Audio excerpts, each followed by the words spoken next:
乜嘢係知識產權呢？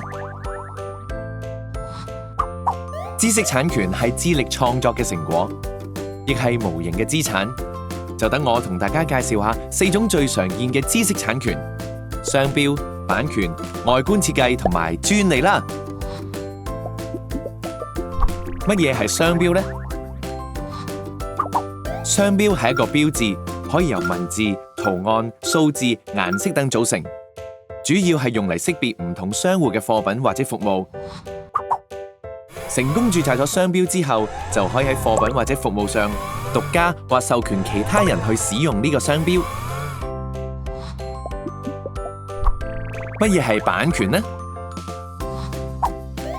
版權主要係保護創意作品，好似書本、電腦程式、歌曲、相片、畫作、錄音、影片、電視節目等等，網上嘅作品都受到保護㗎。喺香港，版權係唔需要註冊嘅，作品喺完成之後就即刻受到版權嘅保護。喺一般情況下，僱員喺受僱期間，佢為僱主創作嘅作品嘅版權係屬於僱主所有。乜嘢係外觀設計呢？外觀設計係指應用喺產品外觀上面嘅設計，例如衣服嘅花紋、電子產品、珠寶首飾、手錶、玩具等嘅外觀設計都可以註冊。註冊之後，擁有人就可以喺一定時間內阻止其他人製造或者銷售有相同外觀設計嘅產品。乜嘢係專利呢？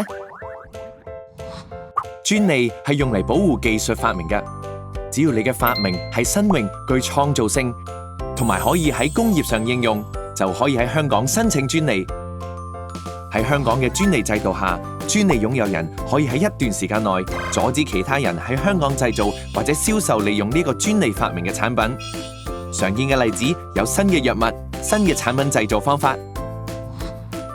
知識產權同我哋日常生活息息相關，保護知識產權可以促進創意同科技嘅發展，同時亦可以保障作家、藝術家、設計師、程式員、發明家同其他科研人員嘅心血結晶，令佢哋嘅努力得到回報，鼓勵佢哋繼續創作同研發，令我哋嘅生活更美好。